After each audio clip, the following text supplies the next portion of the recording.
Good morning, friends. This is Author Prakash, and you are watching Source of Knowledge. In today's episode, I am going to talk about John Mintle. This video is made for UGC NET English Paper 2. My dear friends, I am here to talk about John Mintle. Let me talk about first. John Milton का जन्म कब हुआ था? तो John Milton का जन्म जो है 1608 में और मृत्यु 1674 में हुआ था। जॉन मिल्टन एक महान अंग्रेजी कवि थे, दार्शनिक, राजनीतिक विचारक थे। तो जॉन मिल्टन की बात अगर करते हैं तो क्या क्या थे? तो जॉन मिल्टन जो थे वो एक पोएट थे। जॉन मिल्टन क्या थे? एक पोएट थे और इंग्लिश पोएट थे, और ये फिलोसोफर भी थे। ये फिलोसोफर भी थे, दार्शनिक थे, और साथ में अगर देखा जाए तो ये पॉलिटिकल थिंकर भी थे, है ना।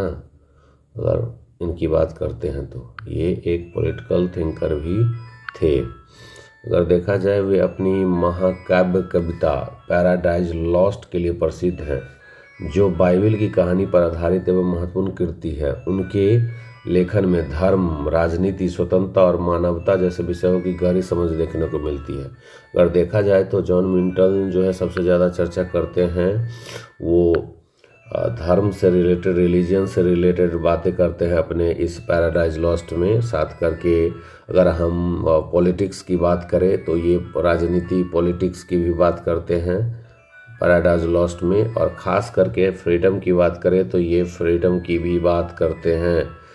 जहाँ तक देखा जाए तो ये ह्यूमैनिटी की भी बात करते हैं। इनके जो एक शानदार ग्रंथ है जिसका नाम है पैराडाइज लॉस्ट, वो बाइबल्स पर जो आधारित एक महत्वपूर्ण जो है क्रिएशन है। तो जॉन मिल्टन, जब भी जॉन मिल्टन की बात होती है तो पैराडाइज जो है लॉस्ट की बात ज़रूर होती है। अगर जीवन परिचय देखें तो खास करके इनका जन्म जो हुआ था वो 9 दिसंबर 1608 को लंदन, इंग्लैंड में हुआ था। अर्थात इंग्लैंड के में जन्म हुआ था इनका। 9 दिसंबर 1608 को हुआ था। अगर देखें, वो बचपन से ही जो है बहुत मेधावी छात्र थे। लैटिन, ग्रीक, हिब्रू जैसी भाषाओं में पारंगत थे। लैटिन जानते थे, ग्रीक जानते थे, हिब्रू जानते थे। इस भाषाओं में इनको जो है पारंगत थे। अगर देखा जाए तो वो जो है कैम्ब्रिज विश्वविद्यालय के क्राइस्ट कॉलेज से शिक्षा उन्होंने प्राप्त किया था। अगर देखें राजनीतिक और साहित्यिक जीवन अगर देखने का प्रयास करें तो मिल्टन इंग्लैंड में ओलिवर क्रॉमवेल की गणराज्यवादी सरकार का समर्थन किया था। उन्होंने एरोपैजिटिका नामक ग्रंथ लिखा 1644 में। 1644 में जॉन मिल्टन साहब ने क्या लिखा था? तो एरोपैजिटिका नामक ग्रंथ लिखा था।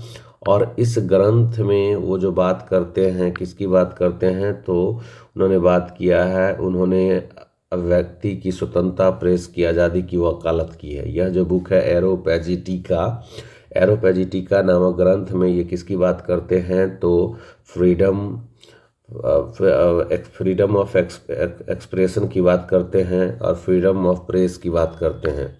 जैसे इससे पहले जो पैराडाइज लॉस्ट है उसमें जो चर्चा ये करते हैं, किस चीज़ की चर्चा करते हैं? तो ये धर्म, राजनीति, स्वतंत्रता और मानवता की बात करते हैं, फ्रीडम की बात करते हैं, पॉलिटिक्स की बात करते हैं, रिलीजन की बात करते हैं और ह्यूमैनिटी की भी बात करते हैं।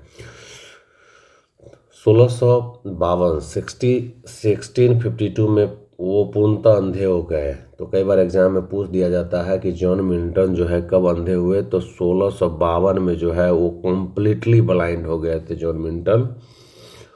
और उन्होंने लिखना जारी रखा और अपने सहायकों की मदद से महान कृतियाँ रची। मतलब वो अंधा हो जाने के बावजूद ही become completely blind in 1652, but he still continued to write literature with the help of their assistants, and a lot of works he has written. And कई बार एग्जाम में पूछ देगा कि कब ये अंधे हुए, तो ये 1652 में पूर्ण रूप से जो है अंधे हो गए थे। 1660 में जब इंग्लैंड में राजशाही की पुनर्स्थापना हुई तो उन्होंने कई घटनाओं का उनको जो है सामना करना पड़ा। इनकी प्रमुख जो क्रिएशंस है, वर्क्स है, जिसमें से पैराडाइज लॉस्ट है, कब आया था, 1667 में ये पब्लिश्ड हुआ था। ये एक इपिक पोएम है, याद रखिएगा ये कैसा पोएम है, तो ये एक इपिक पोएम है। ये जो है कैसा पोएम है, पैराडाइज लॉस्ट, तो ये एक इपिक पोएम है। और ये कितने भागों में लिखा गया है, तो 12 पार्ट्स में लिखा गया है। कई बार एग्जाम पूछ देता है कि बताइए जो पैराडाइज लॉस्ट है कितने भागों में लिखा गया है, तो 12 भागों में लिखा गया है। इसमें किस चीज़ की कहानी है, तो देखिए मैं बताना चाहता हूँ, शैतान के विद्रोह, ईश्वर से उसका पतन और आदम हव्वा के निष्कासन की, एडम और इव्स के निष्कासन की कहानी है।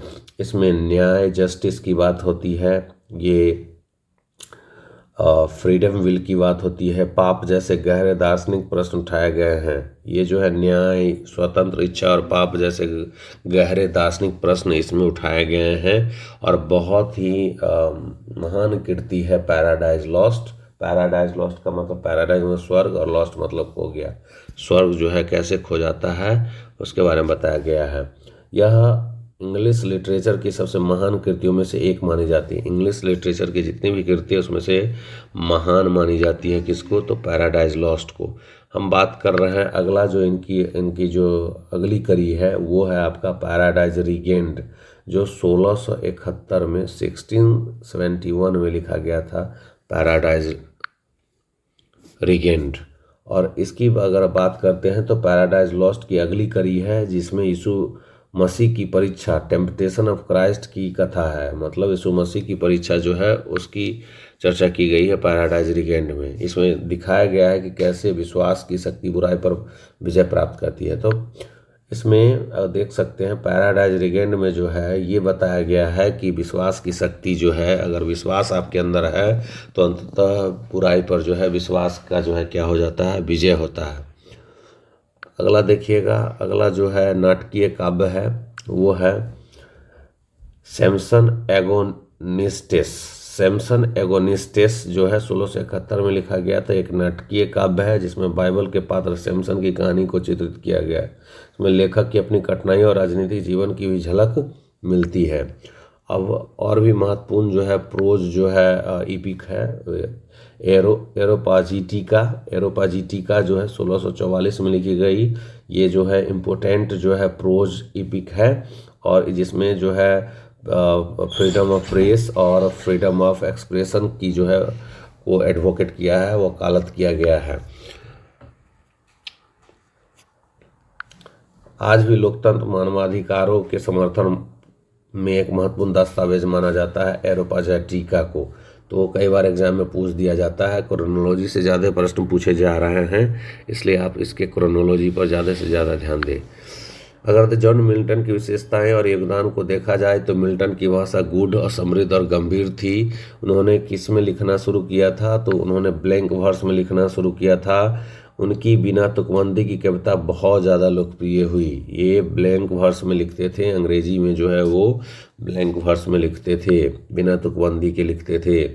अगर देखा जाए इनके राजनीतिक पॉलिटिकल थॉट की बात करें तो ये गणराज्यवाद, I mean to tell that republicanism के जो है ये सपोर्टर थे, एंड वो डेमोक्रेसी और फ्रीडम के भी जो है सपोर्टर थे। पॉलिटिकल अगर इनका थॉट देखा जाए तो रिपब्लिकनिज्म के जो है सपोर्टर थे, डेमोक्रेसी के समर्थक थे, और जो ये थे फ्रीडम के भी पक्षधर थे। अगर धार्मिक दृष्टिकोण अगर देखा जाए, इनका जो धर्म से संबंधित इनके विचार थे, ये ईसाई धर्म के बाइबलीय सिद्धांतों को नए दृष्टिकोण से समझने की कोशिश करते थे। जॉन मिल्टन की अगर विरासत देखा जाए तो रचनाएं कई महान कवियों जैसे विलियम ब्लेक, पर्सी बाइसी शैली, जॉन किट्स की कविता प्रभावित रही है। पैराडाइज लॉस्ट आज भी देखिएगा तो साहित्य के छात्रों द्वारा व्यापक रूप से पढ़ा और अध्ययन किया जाता है और अभी भी ये प्रासंगिक है। जॉन मिल्टन केवल महान कवि ही नहीं बल्कि एक महान विचारक, क्रांतिकारी लेखक भी थे। उनके लेखक में धार्मिक आस्था, नैतिकता, राजनीतिक स्वतंत्रता और अनूठा संगम देखने को मिलता है। उसकी रचनाएं केवल साहित्यिक दृष्टि से बल्कि नहीं दर्शन और राजनीतिक दृष्टि से भी अमूल्य है। धन्यवाद दोस्तों, फिर मिलते हैं अगले एपिसोड में, तब तक के लिए धन्यवाद।